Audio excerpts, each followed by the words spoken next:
25-ke som kúpila svoj prvý investičný byt a toto je celá cesta, ktorú mám momentálne za sebou. Ja som začala rozmýšľať o prvom investičnom byte v novembri 2023 cca. Vlastne som našla YouTube videá, to bola taká tá prvá interakcia s tým, že vlastne existujú investičné nehnuteľnosti, ako fungujú, ako sa to oplatí, ako sa to neoplatí a vtedy to boli ešte od českých youtuberov. Na Slovensku to nebol taký hit, ako je to teraz. Neboli workshopy, nebolo toľko kontentu, neriešilo to verejne toľko ľudí, ale v Česku to začínalo podľa mňa riešiť veľa ľudí, takže pre širokú verejnosť. A začala som si tak pričuchávať k tomu a dávalo mi to zmysel hlavne kvôli tomu, pretože ja som nikdy netúžila po vlastnej nehnuteľnosti, že bývať iba vo vlastnom. Takže mi prišlo rozumné si požičať od banky, keď mi požičia a vlastne riešiť takto investičné nehnuteľnosti.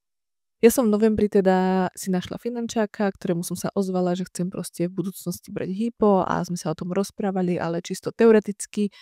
A proste nejak som to nechala plávať, že vlastne potrebujem 20%, ktoré som najprv samozrejme skúšala, že či rodičia mi pomôžu, alebo založiť, alebo tak, ale nič z toho nebolo reálne a tak som musela nájsť inú cestu, ako sa dostať proste k tým 20%.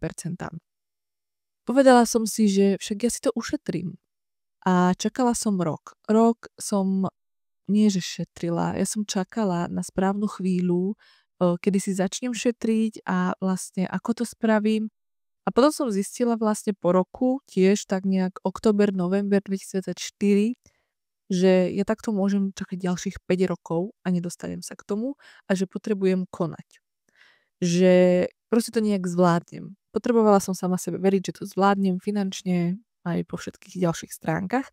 A tak som zase napísala proste finančákovi jednu sobotu, že idem do toho, beriem hypotéku na investičnú nehnuteľnosť.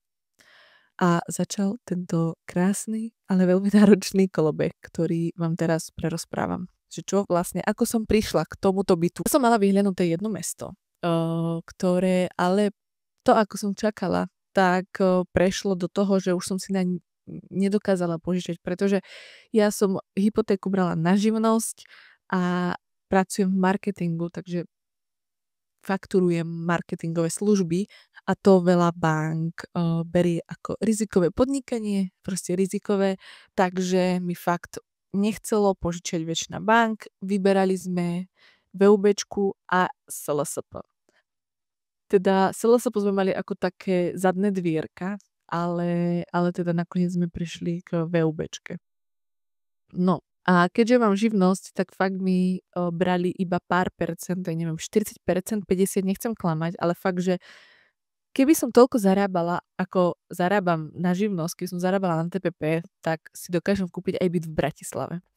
A akože taký fuck up prvý bol, že ja som vlastne finančákovi vypočítala, že zarábam akože raz toľko, ako zarábam. Úplne neviem, ako sa to v mojej hlave sa proste nejaký vzorec vypočítala. Ja som mu napísala, no, že to je v pohode, že však to ti dajú aj, ja neviem, koľko mi napísal, 120 000, ale že najprv, že wow, super, že to zvládnem.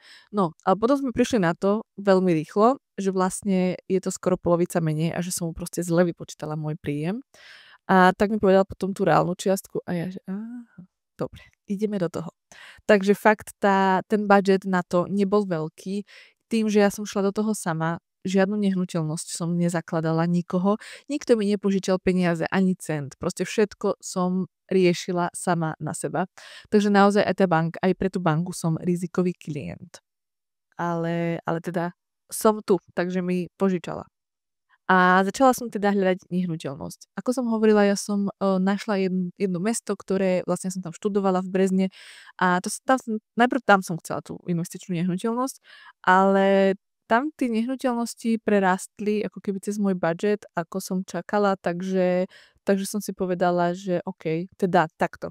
Jediná moja podmienka bola, že nechcela, alebo teda už teraz ako prerobila tento byt, tak mám tých podmienok viac, ale vtedy som mala iba jednu a to bolo, že nechcem umakartové jadro, pretože to proste by som nedala. Akože finančne, časovo, akože práca, to je akože extrémne náročná práca.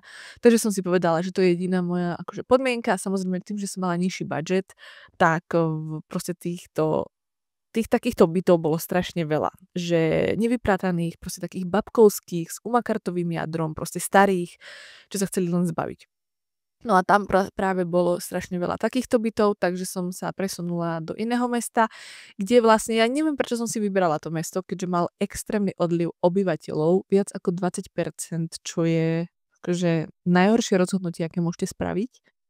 Ale potrebovala som ja akciu. Ja som človek, ktorý potrebuje akciu. To, že som sa tam šla pozrieť, neznamenalo, že tam ten byt kúpim. To bolo, že potrebujem konečne začať chodiť na prehliadky, keďže ja som si nikdy nekupovala byt, nikdy som nebola na prehliadkach, nikdy som to neriešila. Tak ja som potrebovala nie sedieť za počítačom a stále len hľadať tú dokonalú nehnuteľnosť, potom prídete na ňu, zistíte buď, že je zlá, alebo že už je rezervovaná. Nie. Ja som si potrebovala nájsť proste inzeráty, ktoré sa mi ako tak pozdávajú, vlastne mi do toho budžetu sedia a idem tam pozrieť a potom uvidím. No takto som bola v tom meste na 3 obhliadkach alebo 4, neviem. Tie byty boli otrasné.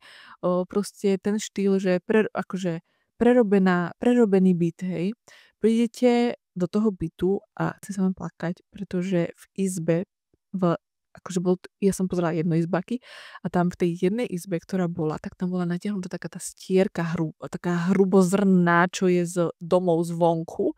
A tá stierka bola proste nastretá v celej spálni, alebo čo to je, lebo to je spálňa / obývačka. A ja, že to čo je, to koho napadlo toto spraviť? Takže aj keď kúpeľky tam boli, že napríklad ja mám teraz takú, ako niekto povedal, že komunistickú, áno, ale mám aspoň, že biele kachličky.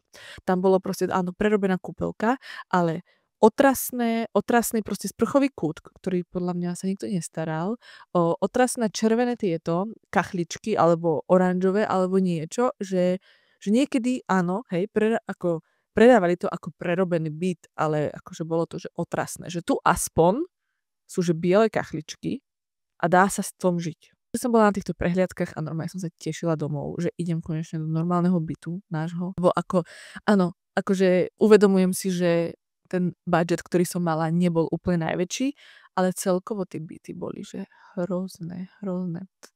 No, a tak som sa ako keby vzdala aj tohto mesta, lebo mi to proste nevychádzalo, boli tam drahé nehnuteľnosti, škaredé, alebo teda akože, že okrem toho, že kúpiť nehnuteľnosť, musíte do nej vliať nejaké peniaze a celkovo to proste nevychádzalo, ten nájom a tak. Potom som prišla tu, alebo teda náhodou som našla vlastne Komárno, kde momentálne aj mám byt a teda tu sú tie nehnuteľnosti asi o 10 000 eur lacnejšie ako tam a nájom je ten istý.